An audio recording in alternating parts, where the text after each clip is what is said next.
Bueno, nos vamos a ir rápido. Este apartado de la anatomía lo vamos a dividir en estos componentes, o así se debe de estudiar. Empezando por el testículo, luego el epidídimo, las vías espermáticas, sus glándulas anexas y por último el pene, ¿sí?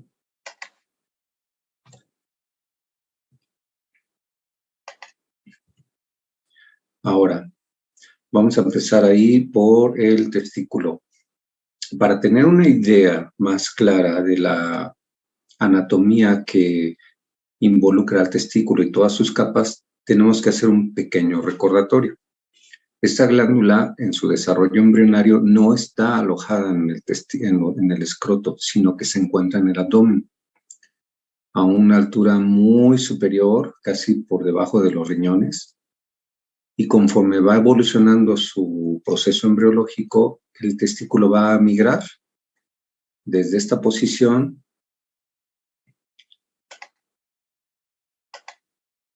va a ir descendiendo, desciende de manera libre dentro del abdomen. Sin embargo, al llegar a la pared, pues se va a topar con la pared anterior del abdomen, la cual va a penetrar, pero al penetrarla se va a llevar consigo todas las capas que conforman la pared anterolateral del abdomen. Bueno, y esas capas van a empezar por la formación del escroto o la piel. Tiene sus características particulares, tiene pliegues transversales, tiene en medio el rafe testicular, está provista de vello o pelos, y esa sería la primera capa de las envolturas. Aquí la tenemos. Entonces, las envolturas las vamos a dividir en 7.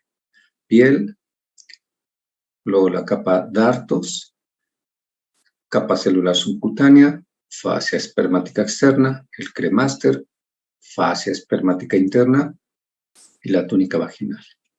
Entonces, empezando por el escroto, pues ya vimos, es una piel más pigmentada y está continuada o se sujeta a la piel de la región inguinal, y el rafe medio se continúa con el rafe del perineo. Bien, ahora vamos a continuar. Estas capas van a corresponder al mismo número de capas que tiene la pared del abdomen, ¿sí? Y van a representar a un similar en la porción abdominal. Este corte transversal del testículo pues nos da una idea bastante práctica de lo que estamos haciendo o mencionando. La masa externa en color café va a ser la piel.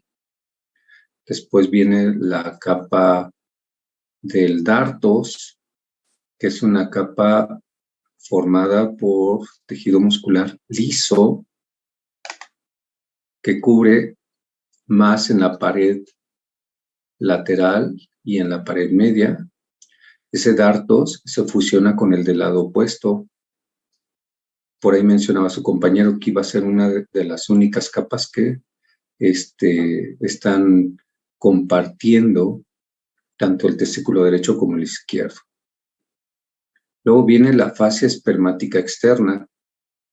Esta fascia espermática externa va a corresponder a la aponeurosis superficial del músculo oblicuo externo. Sí.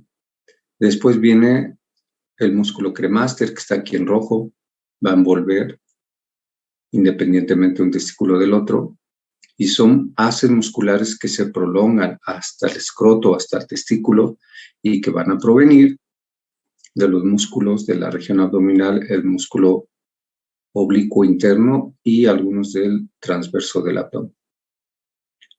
Luego viene la fascia espermática interna.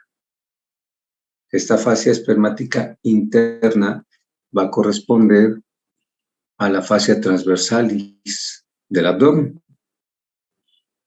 que recordemos que en el abdomen es la última capa que está hacia adentro antes del peritoneo. Después tenemos a la túnica vaginal. La túnica vaginal correspondería a nuestra capa serosa del abdomen, que es el peritoneo. Y como el peritoneo abdominal también va a tener dos porciones, una parietal, que aquí la tenemos representada hacia las paredes de esas envolturas testiculares, y la otra visceral, que está adherida a lo que es el testículo propiamente. Entonces, hasta esta zona, hasta este punto, tendremos las capas que envuelven al testículo. La capa albugínea ya va a ser una capa propia del testículo, ya no va a ser una envoltura, va a ser una capa propia. Aquí tenemos otro dibujo que nos representa lo que estamos mencionando. Se hizo una sección de la pared lateral del testículo y se fue desprendiendo capa por capa, desde la piel, la capa superficial muscular, dartos. Otro dato interesante del dartos es que esta es la que le proporciona esos pliegues rugosos a la piel del escroto. La fascia espermática interna, el músculo cremastérico o cremaster, la fascia espermática interna y la túnica vaginal en su porción parietal, y la visceral pues va a estar adherida aquí. Esta capa parietal de la túnica vaginal en la parte inferior del escroto forma un ligamento que va a unir a la parte inferior del testículo con esa capa. Aquí tenemos nuevamente otro esquema. Estos son de Sinelnikov, donde se ve el funículo espermático o cordón espermático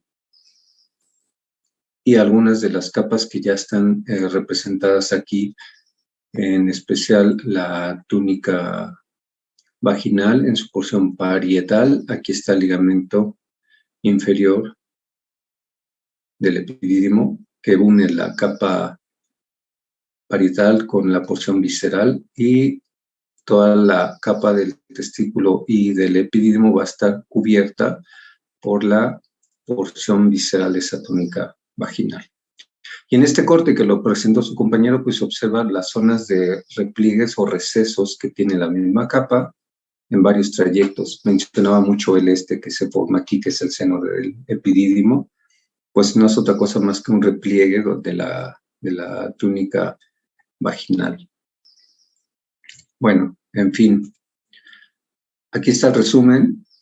Esta me gusta mucho porque viene en el MUR y nos habla de las capas que conforman la pared abdominal y les pone un color a cada una de ellas, las capas que conforman el testículo y también coloca un color a cada una de ellas, y del cordón espermático y también les pone colores.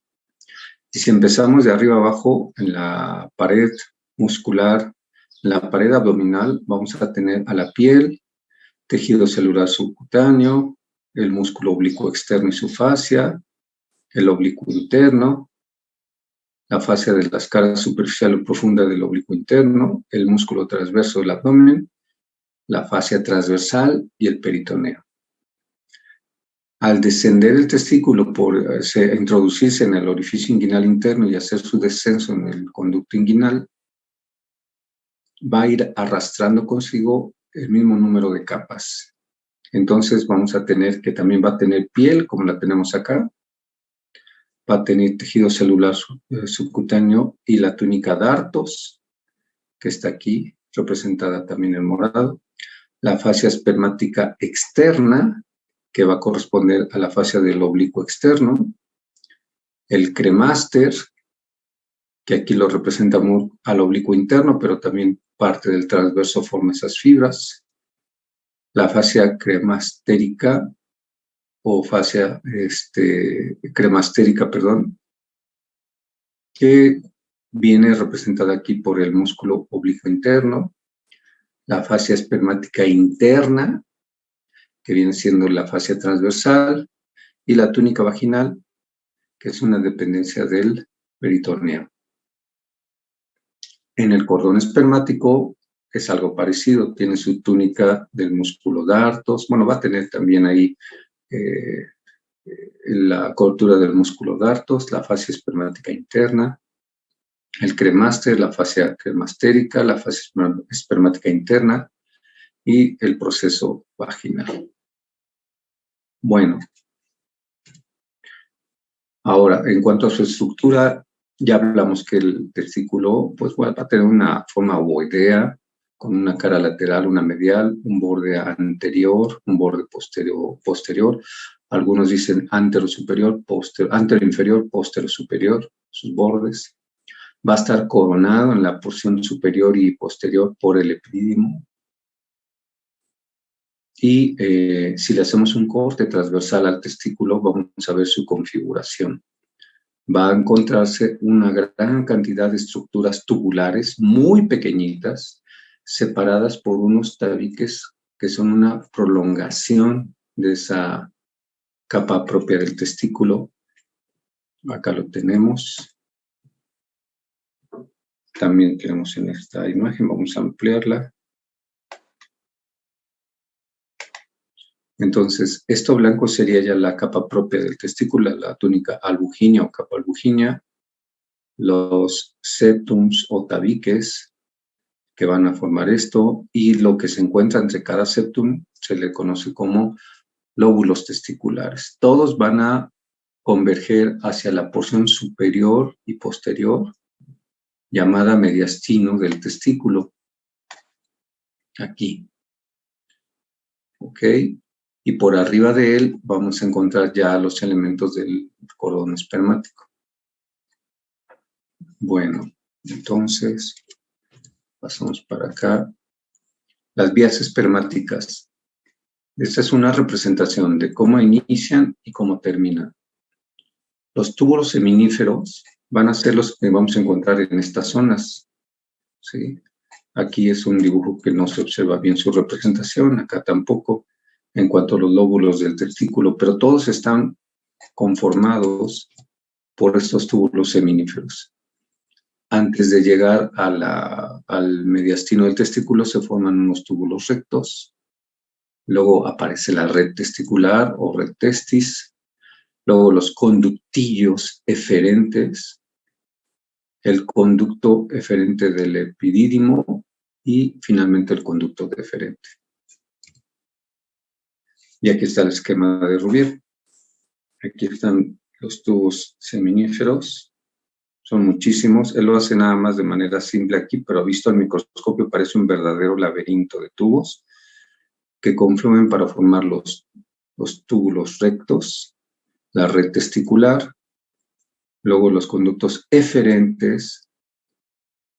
Aquí vamos a ver en este dibujo, tiene 2, 3, 4, 5, 6, 7, 8, 9, 10, 11. Son de 4 a 12. Y el primero de ellos, que está en la parte más anterior de la cabeza del epidídimo, va a iniciar el conducto eferente del epidídimo o conducto del epidídimo. Y se le van a ir uniendo los demás en su trayecto en la cabeza. Luego en el cuerpo va a continuar con una manera flexuosa este conducto. El conducto va a llegar a la cola del epidídimo, de ahí va a iniciar ya como conducto deferente su ascenso hacia el cordón espermático. Ahora, la otra parte que también tenemos que revisar es el epidídimo. No me voy a detener mucho en él. Es esa estructura que está reposando en el borde posterior y superior del testículo, que desea su compañero que tenía o le daba la apariencia al testículo de ser un casco con cimera. Es como los cascos que luego tienen los bomberos o los antiguos romanos, que tenía algo arriba. Y va a tener su cabeza, su cuerpo y su cola. Y va a estar adherido al testículo por el ligamento del epidídimo superior y el inferior. Y bueno, esa es la situación habitual del epidídimo. El cordón espermático. ¿Cuál es el contenido? Bueno, el cordón espermático va a tener al conducto deferente, a las arterias testicular y del conducto deferente, al plexo venoso pampiniforme por delante y al testicular por detrás, el vestigio del proceso vaginal, y los nervios que van a llegar a esta zona. Entonces, ahora nos vamos a las porciones del conducto deferente. Tiene una porción escrotal, una funicular, una inguinal, una ilíaca y una pélvica. Estas porciones son fácilmente identificables, ¿sí? Escrotal, pues es la que está en la altura del escroto. Funicular, a la altura del funículo espermático o cordón espermático. Inguinal, la que cruza por el canal inguinal. Ilíaca, la pared ilíaca ya dentro del abdomen, y la pélvica, la que ya está llegando a la vesícula. Este es un corte a nivel del cordón espermático y vienen los mismos elementos que habíamos mencionado. Miento es más abajo a nivel del escroto, la piel del escroto, las capas del darto, celular subcutáneo, pero ya aquí adentro vemos este contenido de los plexos pampiniforme por delante, arteria testicular, el vestigio del proceso vaginal. Esto del proceso vaginal es una invaginación que hace en el abdomen al momento de descender el testículo. Nuestro conducto deferente, la arteria del conducto deferente y las venas testiculares o plexo testicular posterior. El esquema clásico de Rubier, donde se señala la diferencia entre los vasos testiculares y los del plexo pampiniforme, y vemos cómo se separa el conducto deferente de los vasos para ir hacia su porción final detrás de la vejiga. ¿Cómo está inervado el testículo? Pues tiene nervios del plexo celíaco, del plexo hipogástrico y del plexo deferencial. Aquí tenemos ya una imagen completa del recorrido del conducto deferente. Recordemos que cuando cruza por el uréter, pasa por encima de él, ¿sí? Y aquí ya viene su llegada, su porción más distal. El conducto deferente hace un ensanchamiento, se le llama ampolla del conducto deferente. Y está justo a un lado de la vesícula seminal. Juntas se van a unir y van a formar el conducto eyaculador. Esto me lo voy a brincar. Esta nada más era para que observáramos el desprendimiento del músculo oblicuo y del transverso oblicuo interno y el transverso del abdomen conforman las fibras musculares del cremaster. Esta es una vista de atrás hacia adelante. Aquí está la pared anterior vista por detrás, el orificio inguinal interno, la llegada del conducto deferente, pasa por arriba del uréter y ya llega a esta porción final, justo antes de entrar en la próstata. Las vesículas seminales, pues ya las describió su compañero, no me voy a detener mucho. Ese elemento anatómico que sirve como reservorio y como productor de una gran cantidad de elementos del semen, va a tener una forma acodada sobre sí mismo, ¿sí? Y va a tener una cabeza, un cuerpo y ya su porción final que se conecta con el ámpula del conducto deferente para producir el conducto eyaculador. En cuanto al órgano externo, que es el pene, bueno, ese órgano va a tener diferentes formas si está relajado o está en erección. No voy a hablar de medidas, nada más quiero que recordemos rápidamente sus componentes. Va a tener 3 componentes principales, un cuerpo esponjoso y 2 cuerpos cavernosos. ¿En dónde se insertan? Pues en la parte inferior del pubis, en la rama isquiopúbica de ambos lados. Estos cuerpos cavernosos van a ser eréctiles y van a tener una forma como en uso, es decir, van a estar más angostos anterior y posteriores.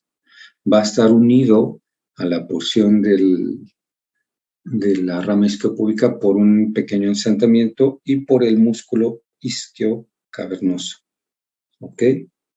Ahorita vamos a ver su terminación acá. El cuerpo esponjoso ya sabemos que va a tener en su interior a la uretra masculina. En la parte más inferior y posterior va a tener un ensanchamiento, se le va a llamar bulbo de pene. Bueno, hacia adelante el pene va a estar coronado por una estructura conocida como glande, que es más ancha en su base que en su vértice. Tiene un reborde en toda su base que se le conoce como corona. Y en la parte inferior y central va a estar unida al resto por el frenillo del prepucio. El prepucio va a ser ese repliegue cutáneo que lo va a cubrir en toda su extensión, dejando libre la parte más anterior.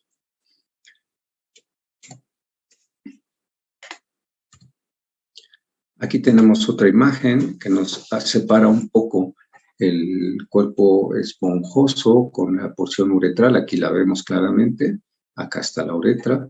La inserción en las ramas, se distinguen mejor las ramas isquiopúbicas del músculo isquiocavernoso que envuelve al cuerpo esponjoso, que aquí se ve en morado. Asciende y vean cómo la parte más anterior se va haciendo más angosta. Esta se va a introducir en la base del glande. Aquí está separado hacia un lado la parte del glande. Y en este esquema lateral vamos a encontrar una vista de algunas de las capas que conforman esta porción del pene, ¿no? Desde la piel, los tegumentos, tejido celular. Aquí viene una porción del cuerpo esponjoso y cavernoso. Los cuerpos esponjosos, cuando van llegando a la porción más anterior, se van haciendo aplanados y anchos para introducirse en la base del glande, que también es un tejido eréctil, ¿no? Viene la uretra en su última porción y al llegar ya a su orificio externo tiene una dilatación que se le conoce como fosa navicular ureteral.